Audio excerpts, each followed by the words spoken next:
This is Ars Poetic, and this video is going to serve as a deep dive on how to set up what is, in my opinion, the current best way to play Ready or Not with a controller. At this time, the game does not have any official gamepad support, which is why I've made this video. I've created and tested configurations for both left and right-handed players, as I prefer to play left-handed myself. I've also created configurations that support ADS GYRO, so in total you have 4 options to choose from, which you can then customize or build upon if you'd like. All of my configurations are available on Steam Input and reWASD. If you'd like a PDF visual guide for the layouts and binding adjustments, you can also download that from arspoetic.com. All links are in the description. Everything in this video has been time-stamped, so feel free to jump around and revisit the desired sections as needed. Though, of course, I recommend you watch this guide front to back to get the most out of your Ready or Not controller experience. A quick note for those of you that have yet to play or fully grasp the Ready or Not experience. Ready or Not is not your typical FPS, in that there are several functions within the game that go well beyond what is standard in other video games. Simply using the command menus to interact with your team and civilians requires a lot of dedicated inputs, which are not easily translatable to standard FPS controller bindings. I've ensured that all essential commands in the game are present with absolutely no compromises when it comes to having the full game experience. I've got over 140 hours in Ready or Not, and my entire playtime has been dedicated to playing with controller while chasing the perfect configuration. Ultimately, my goal with this video is to help other people that want to play with controllers and hopefully show the development team at Void Interactive how well the game could play with controllers. I hope that this information helps open the door to the game releasing on consoles down the line, or at the very least assist Void with implementing their own official PC controller layouts so that controller play is more readily accessible and configurable to everyone without the need of these workarounds. This controller template and guide for Ready or Not can be applied to any controller technically, but I have designed this config around a PlayStation gamepad with back paddles, which is to say that I do utilize the touchpad for the tablet and the mute button for the voice chat functionality. I also count on those 2 back buttons for 2 specific analog-based movements, which are the free look and free lean actions. So if you have any PS5 controller with at least 2 back buttons, you can download your preferred layout and hit the ground running. Though there are just a couple of in-game bindings you'll have to adjust first, which we'll get to shortly. All of the other core actions that you use for the game will still translate easily to most other controllers, though you can refer to the breakdown section of this guide for suggestions on how to adapt the layout for your own controllers that may be missing those extra inputs. I've dabbled with a few remapping tools including Steam Input and DS4 Windows, but by far my favorite remapping software is reWASD due to their higher level of customization options and overall solid support from the dev team and community. Considering that Steam Input is free and built into the Steam platform though, I wanted to make sure that there is as much parity as possible between the two. At this time, there are only 3 notable differences between Steam Input and reWASD for my configurations. I've adjusted the sensitivity within the outer edge zone of the aiming stick to enable you to turn around really quickly when you need to without making it hard to aim tactfully within the inner zone, which is not possible on Steam Input at this time. Steam Input lacks the ability to assign an input to triple press. I've only added 1 input that is bound to a triple press though, and that is the option to cycle the previous team element.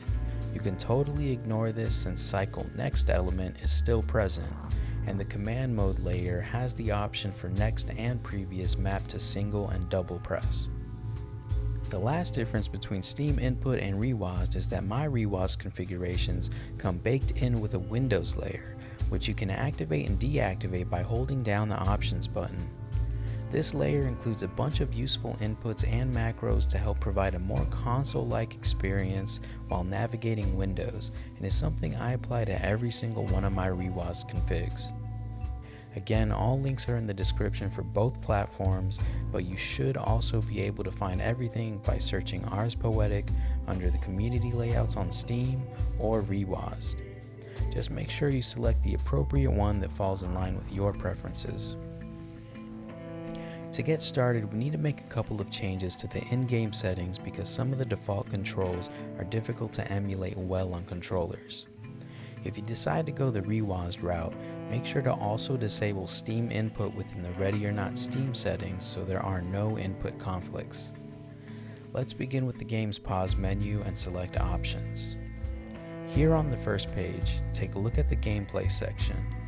This part is totally up to your preference, but I recommend keeping shotgun reload on single shell so that you can individually load rounds and not get stuck in a reload animation. You can adjust what the default commands are for each contextual option here. You might want to adjust these based on how you play, but these are what I keep them to. Now let's head over to the controls menu and start with the movement tab. Let's clear left shift from walk and instead set left shift to toggle walk. On the equipment tab, let's change the tablet to hyphen. On the interaction tab, we want to clear interact/yell for compliance and instead set them to 2 different inputs. Otherwise, you will be yelling all the time at random shit and it may not work when you want it to. We'll set interact to F and yell for compliance to Y.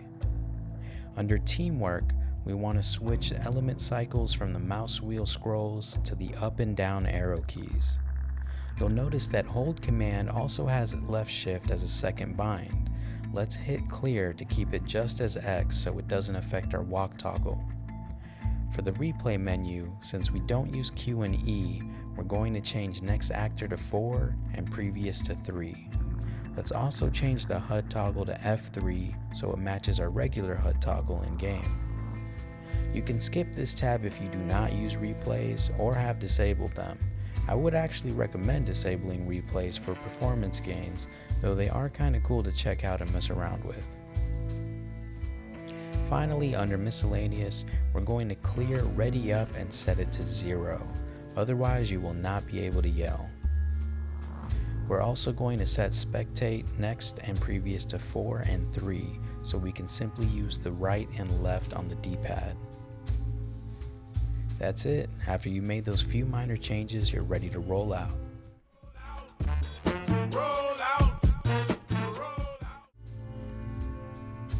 So let's get into how all of this works and why I feel my config is set up for success. I'm going to run through all of the inputs one by one, but remember that you can download my PDF guide if you'd like to keep a visual layout on hand while you learn the controls. Keep in mind that my personal configuration is left-handed, so what I demonstrate on screen will pertain to that.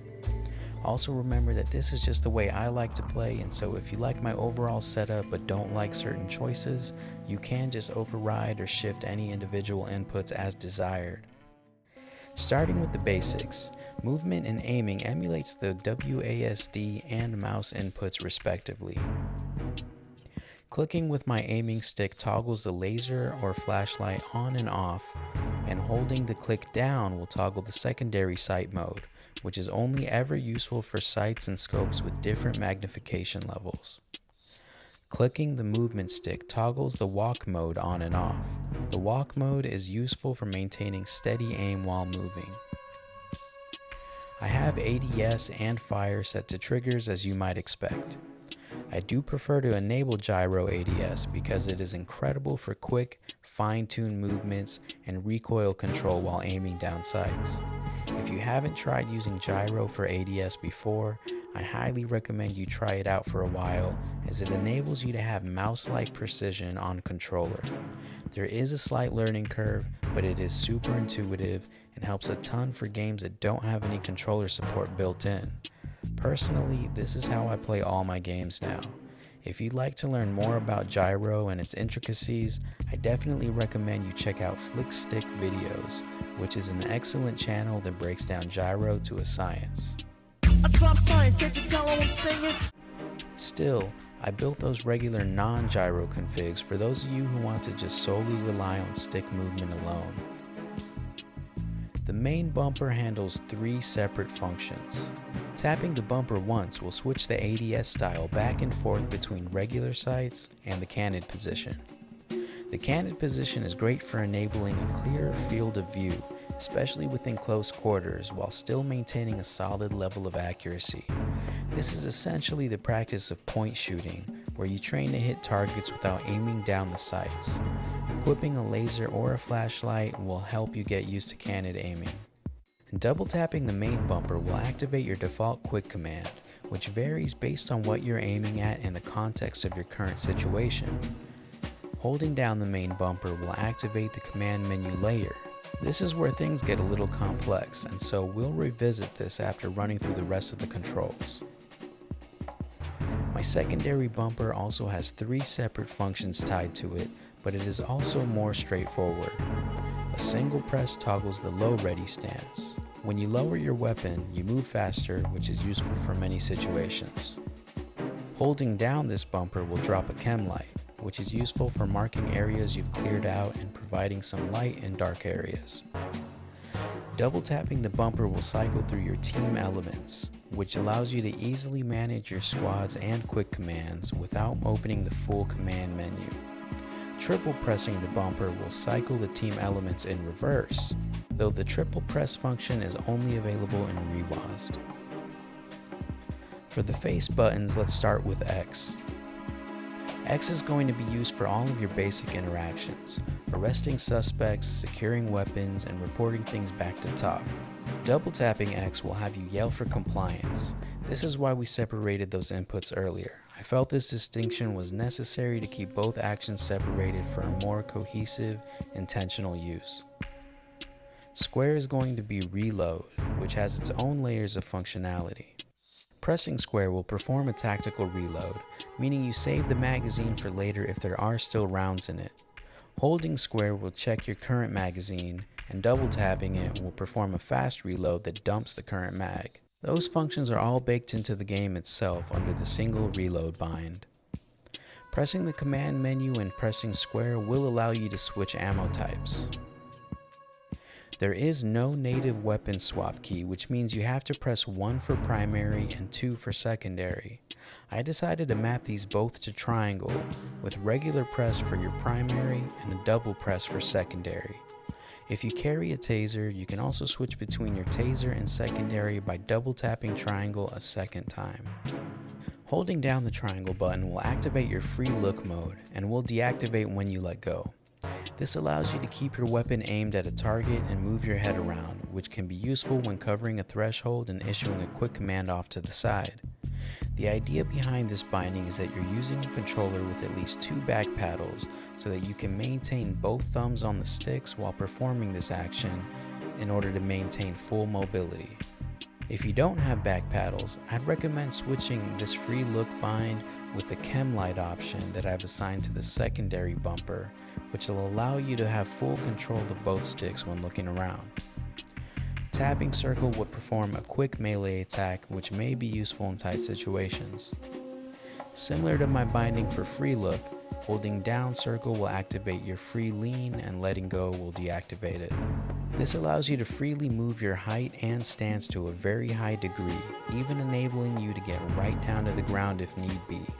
I find this to be incredibly more useful and practical than the default crouching and lean options.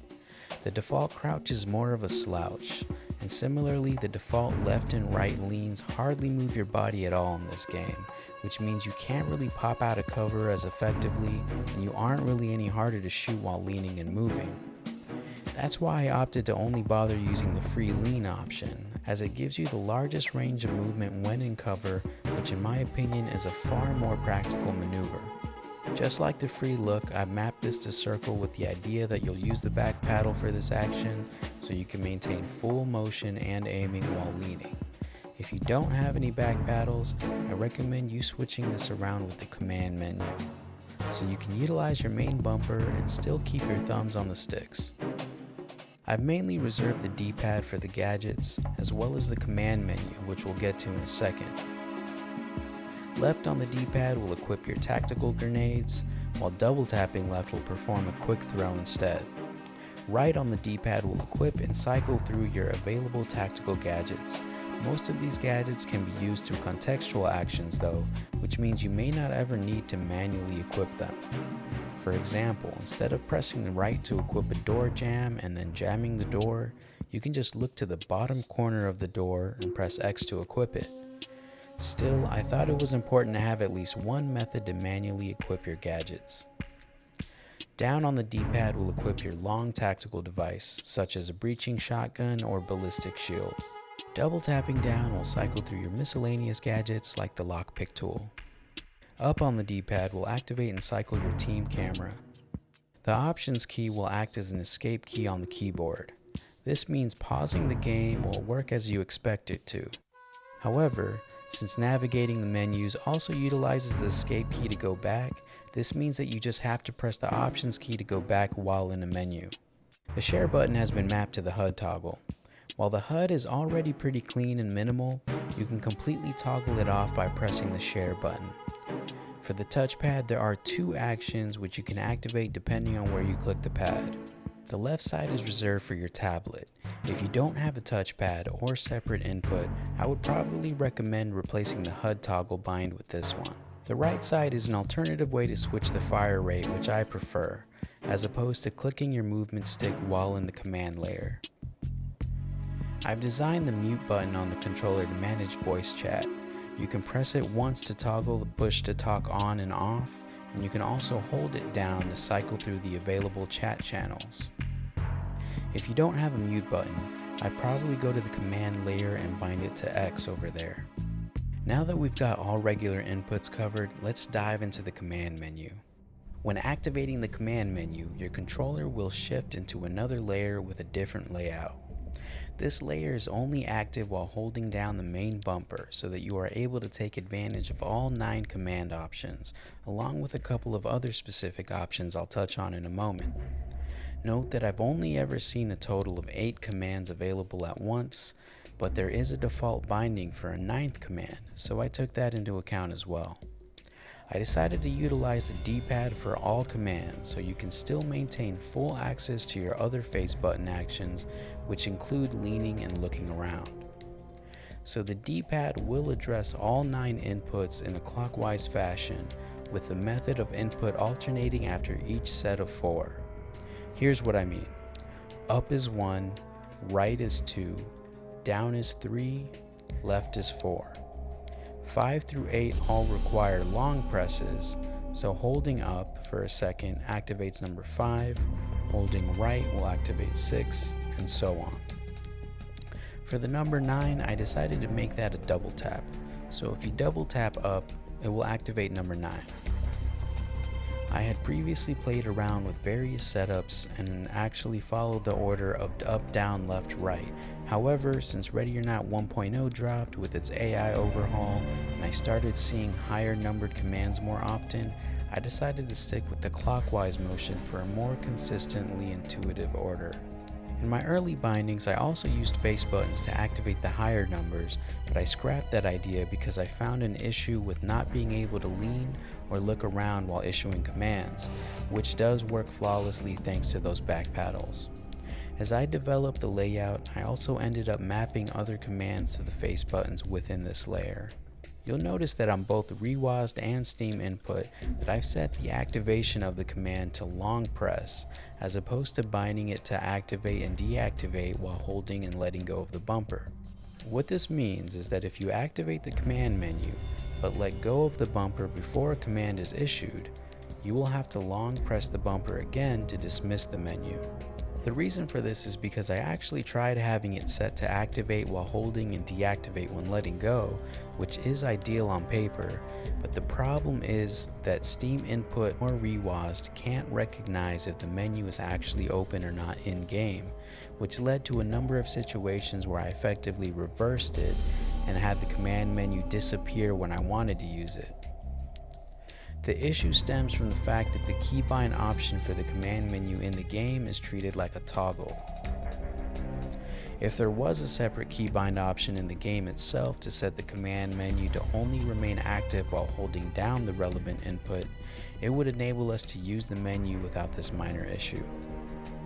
So now you've got clear insight onto how I've designed these profiles and why I think this is the best way to play Ready or Not with a controller. Just remember that since there is no controller support, all of the action prompts that pop up will still display the keyboard inputs. Another key thing to remember is that you will have to spend some time practicing with the controls to get comfortable with them. While I feel they're set up pretty intuitively, if you still don't like something specific about my configurations, I encourage you to tweak it and adjust it to your liking as you play the game. If you have any recommendations or ideas on what you think works better for you, please share them with everyone in the comments. The more options, the better.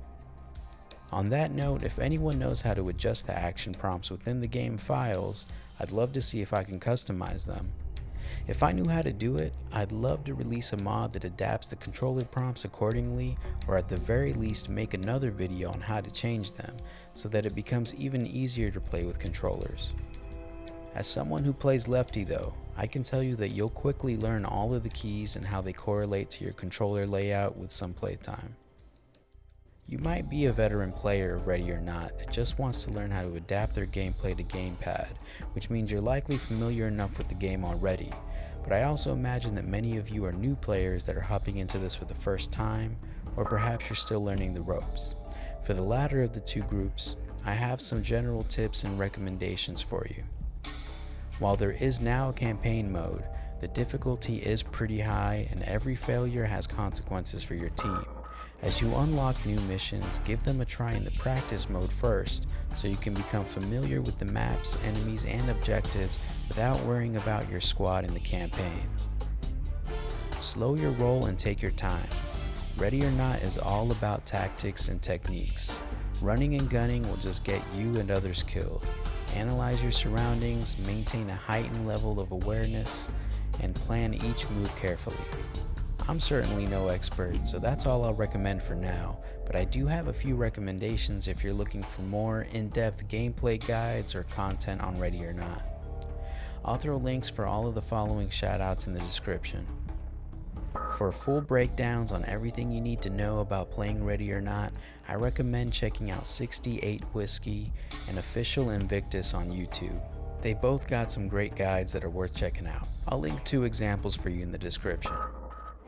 Civilian Use Only also has some really good guides and well-executed weapon showcases that include the history behind each weapon. Excellent content over there. If you want to take your AI command experience to the next level, check out this voice attack mod demonstration and tutorial by KarmaCut. It allows you to fully utilize your voice to command your squad in-game through the voice attack software. The last time I did something like this was the Dragonborn Speaks Naturally mod in Skyrim VR, which was really fucking cool. Looking forward to trying this one out eventually. Speaking of VR, Dead Pixel Gaming has an excellent tutorial on how to play Ready or Not in VR with Praydog's UE injector. I haven't tried it yet myself, but I imagine playing this in VR with a proper controller layout could be a really fun time. All video links are in the description for you to check out. Feel free to shout out any other recommendations in the comments. That's it for this one. I know it's been a long time coming, but as I was working on this video, I had to scrap and rewrite a lot of the script as the 1.0 release rolled out for the game, and I continue to experiment and fine-tune my bindings. That said, there's still some unexplored territory, like the use of radial menus. If I end up trying and enjoying that more, I'll be sure to make a follow-up video. For now though, I'm really happy with how I currently play the game. Please let me know if you enjoyed this video or if it helped you out at all, as the amount of work this one took far exceeded my initial expectations. Now that I've got the groundwork set though, I feel that I'll have an easier time making similar controller guides for other games in the future. Aside from videos like this one, I also do some tech reviews and previews. You can expect the same for various games, as well as a slew of gameplay highlights and clips with some original music thrown in the mix. If any of that sounds appealing to you, I'd appreciate you subscribing.